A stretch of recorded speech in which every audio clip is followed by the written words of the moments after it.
Hello, hello. How's everybody doing? So we are back again with this story. It says Georgia woman fights murder case after killing stranger in citizen's arrest. Wow, that took a turn. Oh man, what's going on here? Uh, Okay, she's getting sentenced. That's the family, I guess. Oh, she killed a black man. Damn. She cried. She's like, consequences? Well, how could this happen to me? Woman who chased down and ended a 62-year-old man who caused a minor traffic crash by running a red light, claimed she never intended to shoot him. He ran a red light and caused a minor traffic crash, and you shoot him?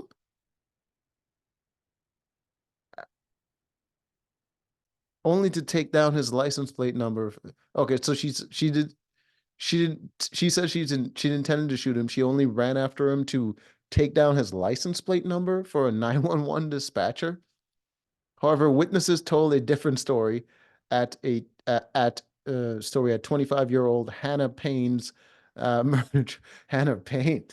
It's like Max Payne. She's like a video game character, right? Telling jurors that the woman cut off Kenneth Herring with her car, jumped out, punched him. Whoa, whoa. She went John Wick on this dude. There ain't no way this little woman jumping out of her car punching people. She lost her mind. Oh, wait. The dude was 62. Okay. He was an old man. She did not give a shit, bro. That's road rage to the max. Then witnesses said she brandished her hip holstered gun, threatened to shoot Herring twice, and then immediately did so. She wow. She said it twice. Made sure she threatened it twice, and she's like, "I'm not gonna say it a third time." Bang! That's crazy. You don't get the death penalty for committing a traffic infraction. It's true, but you do get the death penalty for committing murder. Wow, look at her. This big chick. Yeah, she probably packs a wallop. She was coming at him a hundred and was it like at least 197 pounds? Nah, no, that's 220. That's a good 220. 220 pounds coming at him, full speed, road rage. Yeah, she laid him out. On Tuesday, Payne was convicted on felony murder, malice murder, aggravated assault, false imprisonment. She did hold him at gunpoint. And what about the aggravated assault was the punch and weapons possession charges in Clayton County Court. She wasn't supposed to have the gun. She's an insane person that would chase down an old man and punch him in the face and then immediately execute him. The jury reportedly took just 2 hours to render the verdict. The woman looked down and sobbed as it was read. Well, why would they take a long time? All the evidence was there. Yeah, witnesses. Who was on her side? Did she even plead not guilty? Both Payne and witnesses agreed. Oh, that she drew the gun. So she admitted to drawing the gun, and the witnesses said she joined the gun. It's over. It's so I'm surprised they took 2 hours. The 2 hours probably to decide, or probably they had dinner. Like 2 hours, we're gonna have a meal in between, and then everybody's like, "She's guilty, right? She's guilty. All right, cool. So how much time are we gonna give her?" It's like they were chilling. It's like I ain't trying to go back to work. But during her Monday testimony, she claimed she never intended to fire. She agreed that she shot him, but she didn't intend to fire. She said she was going to do it twice and then did it, but it wasn't intentional. Instead, she claimed Herring shot himself in a struggle. You punched a man. You say he shot himself. That's a crazy defense right there from a crazy person. Payne's car was not involved in the crime. She didn't even get hurt. Oh my God. Oh my God. She's crazy. Like, imagine there's a traffic accident. You're the only person, one of the only people that didn't even get their cars touched or anything. You drive after someone, cut them off, punch them, and then execute them. Like you're out of your mind. You're literally out of your mind. She reportedly pulled over to dial 911 after witnessing Herring run a red light. Well, she pulled over to dial 911. Didn't she cut him off? How did all of that happen? In his Dodge Dakota pickup truck and caused minor crash with a semi truck. Herring waited at the scene of the crash for 15 to 20 minutes before driving away. Uh, okay, so he waited at the scene, and she was calling 911, and then she saw him driving away, and that's when she lost it. Okay. Okay, so she was like excited to stop somebody. She was mad about what he just did, and she's like, "Oh no, you ain't getting away with this." Charles charged up. She went full Karen, and she took responsibility to get this bastard in jail. And then she saw him trying to drive off, and she's like, "Oh hell no, John Wick style!" Freaking jumped in her car, chased him down, cut him off, and then freaking you're like, "You trying to get away?" Bang! And then she's like, "I'm gonna," you know what I mean? And then she take him out. At the time, the state correction officer who also witnessed the crash testified he displayed symptoms of diabetic shock. His eyes were red to orange, and he appeared disoriented and reportedly circled his truck several times. Damn, the man was going through some stuff. No wonder she took him out with that punch. He didn't even see it coming. He didn't even know what's going on. Payne testified that the corrections officer told her the man was okay, but definitely inebriated. That's not what he said. That's not what he said. He said the man was exhibiting sign of diabetic shock and disoriented. It- it- She's saying the officer said he was okay, but definitely inebriated. So he's drunk, but okay. Per her testimony, this prompted Payne and the semi truck driver to ask at the same time, "Do you mean he's drunk?" Despite being told a total of 4 times by the 911 operators not to do so, she pursued Herring in her Jeep. They told her 4 times not to do it. After he left the scene of the crash, after realizing no one at the scene had taken down his license plate number. Okay, so you couldn't get a tag number, 911 dispatcher asked. No, but I'm catching up to him right now. You could have gotten the number from behind him. The man was disoriented. He doesn't know what's going on. Okay, ma'am, we actually do not want you to chase him. We just want you to be safe. They could have gotten his license plate from traffic cams. Payne claimed in her testimony that Herring was revving his engine as he pulled away. Well, of course he was revving his engine.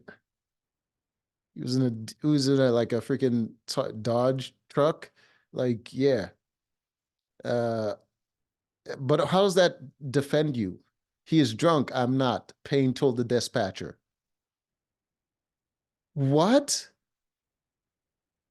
You're obviously drunk on something. I'm sorry, but I'm here to tell you, I'm not going to follow him because he is going to cause an accident.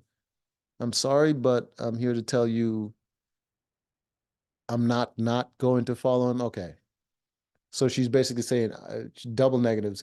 She's basically saying I'm going to follow him because he might cause an accident.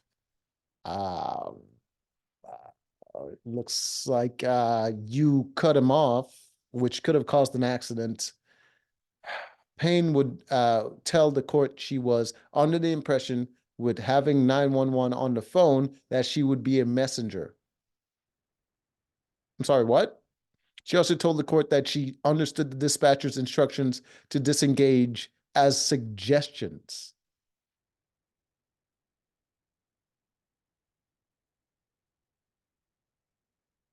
They did say they wanted her to be safe. Probably to her, that sounds like a suggestion. No one ever cared about her life before. Payne confronted Herring after catching up with him at the intersection, telling him to return to the scene of the crash.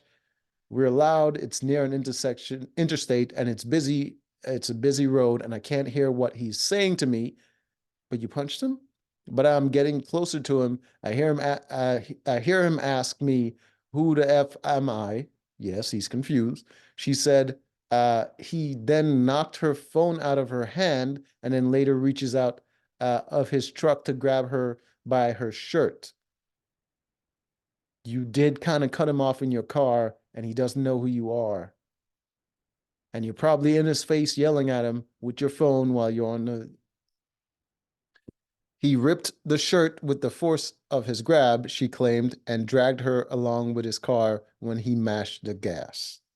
The Georgia woman said she announced that she had a gun when the man refused to let go and was forced to unholster it when he would not listen to, she said. I pulled it out and immediately started trying to just continue to push against the door with it, like push it away from him. I'm sorry, what? That's not how you use a gun, and that's not why you pull out a gun. You can just push with your hands. He grabbed my hand with the gun in it. Yeah, because he probably thought you were going to shoot him. As he's pulling it, as he's pulling it is when it, okay. As he's pulling it, that's when the trigger went off. The trigger went off. That's why people say it's guns that kill people, because apparently the triggers just go off by themselves. After it went off, my entire body kind of fell backwards.